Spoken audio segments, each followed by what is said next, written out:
Wow. It's a very moving speech. Yes, Very yes, moving. yes. I can relate on so many levels. Everything that has been talked about today. When Jubilee and I met, it's Jubilee vision and my experience. I'm one of those people, I think somebody mentioned trying to get off the front porch.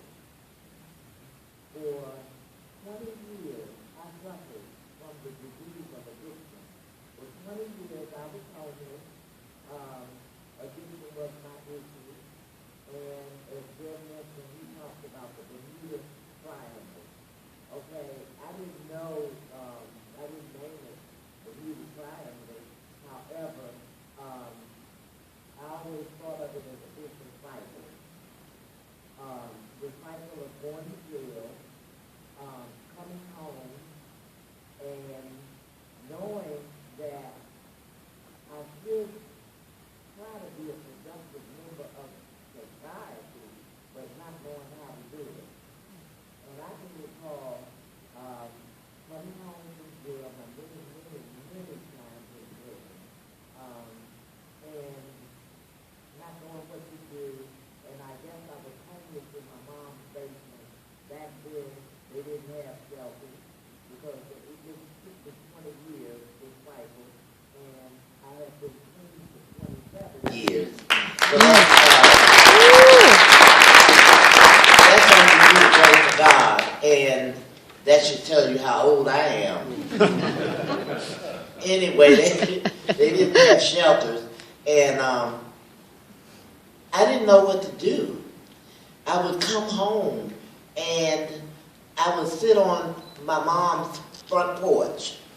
And I always talk about the front porch because the front porch was something that I wouldn't go off of the front porch because I knew if I had gone down those steps exactly what I would do. And I stayed on the front porch as long as possible.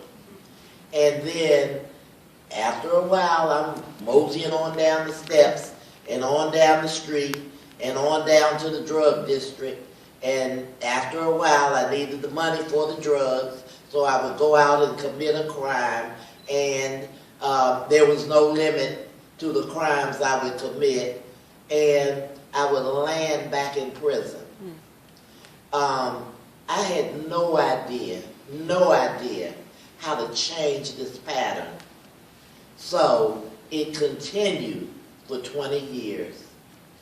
The last time I was in prison, and I received my last sentence in 1986 of 15 years.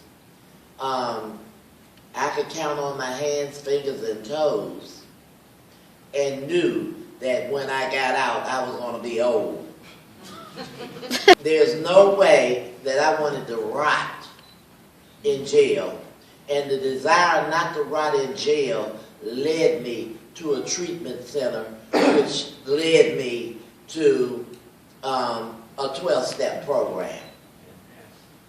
And after being introduced to this 12-step program, I began to kind of get some direction in my life. The thing about Jubilee that I am so thankful for is the fact that they recognize the reentry program. We recognize the fact that it takes more, much more. I mean, much more than even housing, to sort of direct a man and woman on the right path.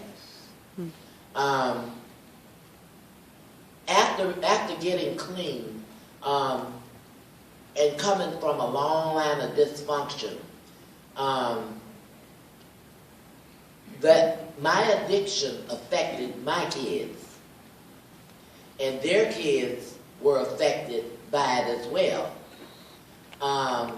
Along the process, I lost a daughter as a direct result of disease of addiction.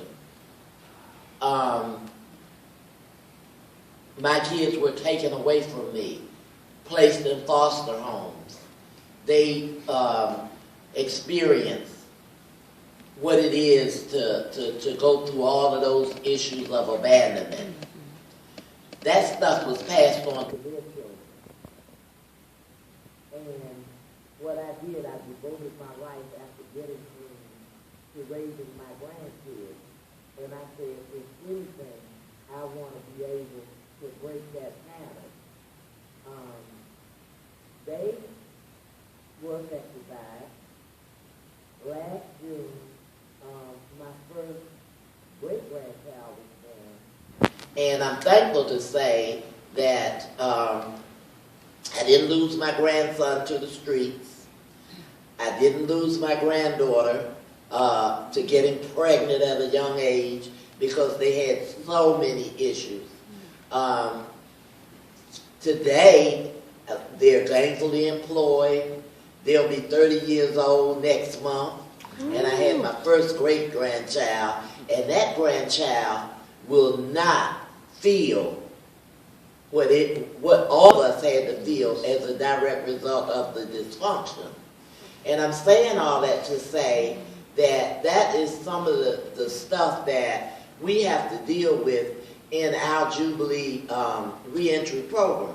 Is we get a man, we get a woman, and what we have to do is sort of mold and shape and chisel away at so many issues that cause the homelessness in the first place, to get to the core of the man, the core of the woman, because we believe that there is loving people. So when you see a man or a woman go down the street, the man, you know, with the swagger, there's a whole lot of stuff underneath that. And so what we do at the Jubilee Initiative, the reentry, is try to work on those issues. Work on the disease of addiction. Work on the undereducated. Work on the mentally ill, because there's so many mentally ill men and women, some of which have never been diagnosed. And when we see these people and we think they're bad people, they're just people with issues. People with issues. So I am so thankful and grateful that I have the opportunity to work after being friends, after going through my recovery and being friends with things that we ended up at Jubilee Initiative, and it couldn't have been a better place. Because for me, I'm not looking for the glamorous job. I'm not looking for the job with a lot of money. I'll pay a lot of money.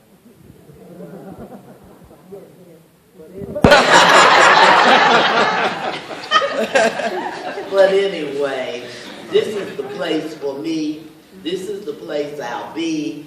And I don't want to experience anything other than what I'm experiencing as a result of working for Jubilee. And just like Sherry says, to see the woman, you know, finally be able to vote. And this same woman that she's talking about who is voting, since she was knee-high to a grasshopper, because I was an addict with her mother, you know, and her mom didn't make it. You know, she was one of the casualties. So there's so many casualties. And I talk about, and I know it sounds morbid, but I talk about all the time about counting dead people. When I can't sleep at night, instead of counting sheep, I count dead people. And I count them because these are so many people who have passed through my life and did not make it. And I need to keep that in front of me as I do. And my count now has gone up well above 250. And these are people who didn't make it. And these are people that I got high with. So I'm just thankful that there is such a place as the reentry program. I am thankful that focus is now on returning citizens and what we can do for the returning citizen.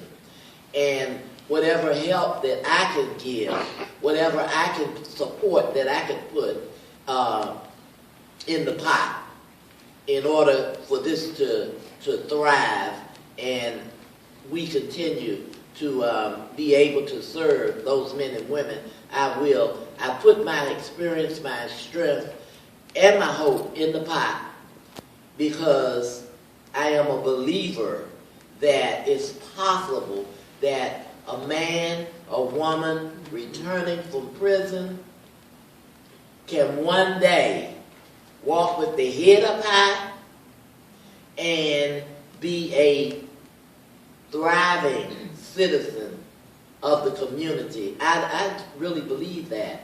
So I'm thankful and I appreciate you all for listening to me. Shout out to my reentry team. Shout out.